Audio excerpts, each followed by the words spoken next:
거울을 보고 자신을 보면 한 사람이 자신을 바라보는 것처럼 보입니다. 그러나 그것은 사실이 아닙니다. 여러분은 50조 세포로 이루어져 있고 그 세포들은 살아있는 개체들입니다. 따라서 여러분은 한 명의 사람이 아니라 공동체입니다. 그리고 여러분의 마음은 50조 개의 세포를 위한 정부 역할을 합니다. 우주가 기계라면 분해하여 연구할 수 있습니다. 그러면 우주가 어떻게 움직이는지 그 조각을 보면 알게 되죠.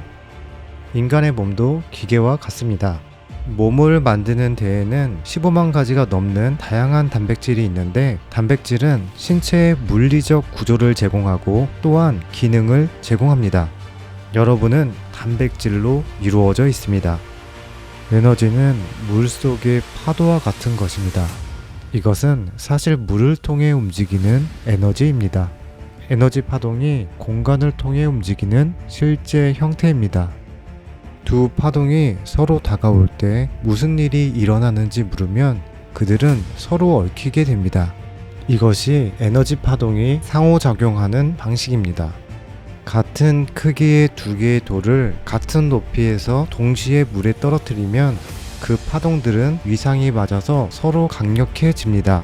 그러나 한 개의 돌을 먼저 떨어뜨리면 파동들이 위상이 맞지 않아 서로 상쇄됩니다. 건설적인 간섭은 긍정적인 에너지를 의미하고 파괴적인 간섭은 부정적인 에너지를 의미합니다. 예를 들어 토요일 밤에 파티에 가고 싶지 않다가도 에너지가 맞는 사람을 만나면 힘이 나게 됩니다. 반대로 무서운 곳에 가면 에너지가 상쇄되어 무기력해집니다. 모든 동물과 식물은 진동으로 소통합니다. 가젤은 사자에게 다가가서 너는 내 친구야? 라고 묻지 않아도 거리가 있는 곳에서 에너지를 느낄 수 있습니다. 어린 시절에 우리는 진동에 민감해지도록 교육받았더라면 나쁜 관계나 나쁜 장소에 있지 않았을 것입니다. 그러나 우리는 대개 느낌보다는 사람들이 하는 말을 듣도록 교육받습니다. 언어는 감정을 숨기기 위해 설계되었습니다. 따라서 모든 생물체는 진동으로 소통하고 진동을 읽어 좋은 곳인지 나쁜 곳인지 알 수 있습니다. 그러나 우리는 그러한 능력을 훈련받지 않았습니다. 이제 제가 진동이 몸의 단백질을 어떻게 변화시키는지 보여드리겠습니다. 단백질은 우리에게 구조와 기능을 제공합니다. 따라서 진동은 우리의 건강과 생물학을 변화시킬 수 있습니다. 이것은 금 원자의 사진입니다. 전자 현미경으로 볼 수 있지만 원자 내부를 촬영하여 돌아와서 현상해 보면 아무것도 보이지 않습니다. 그렇다면 원자가 보이지 않는다면 왜 손을 탁자에 뚫고 넣을 수 없을까요? 이것은 토네이도 사진입니다. 시속 150km로 자동차를 몰고 토네이도 바람 속으로 돌진한다면 자동차는 마치 돌벽에 부딪히는 것처럼 산산조각이 납니다. 원자도 작은 회오리 바람 같아서 모든 원자가 파동을 생성합니다.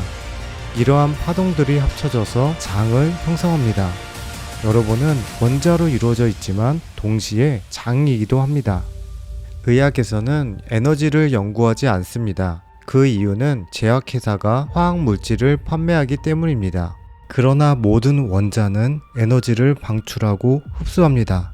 두 에너지가 상호작용하면 힘을 제로로 만들거나 강력하게 만들 수 있습니다.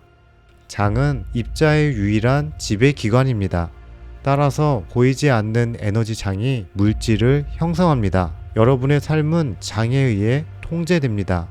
아인슈타인이 이렇게 말했습니다. 우리는 사람을 물리적 입자와 기계로 보지만 그것은 환상입니다. 우리는 상호작용하는 파동입니다. 한 사람이 다른 사람에게 영향을 미칠 수 있는 이유입니다.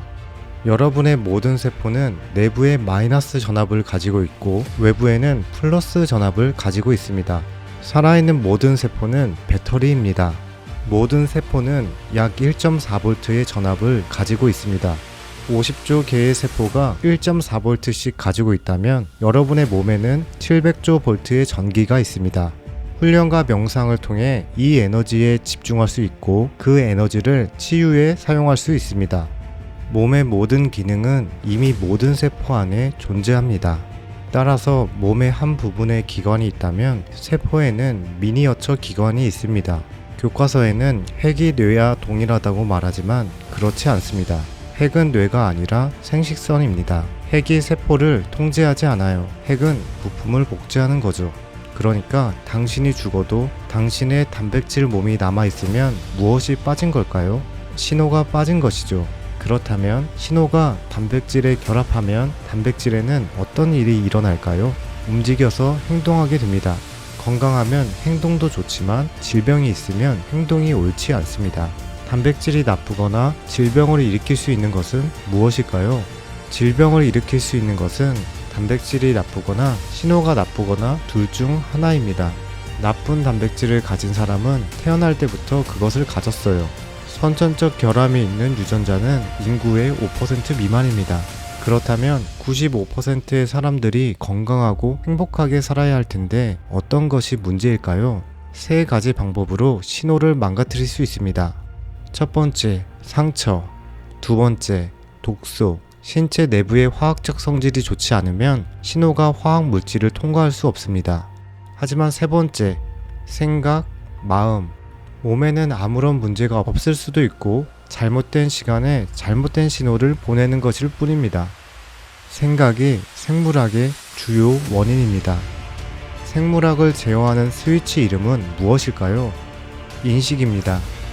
여러분의 인식을 바꾸면 여러분의 유전자를 읽는 방법을 바꿀 수 있다는 것입니다. 누군가가 당신에게 병이 생길 거라고 말하고 당신이 그걸 믿는다면 그 병을 만들 수 있습니다. 세포는 중심 목소리가 무엇인지 따라야 하고 중심 목소리가 죽어라 라고 말하면 세포는 죽을 거예요. 중심 목소리는 마음입니다. 내부 및 외부 환경에서 신호가 있어요.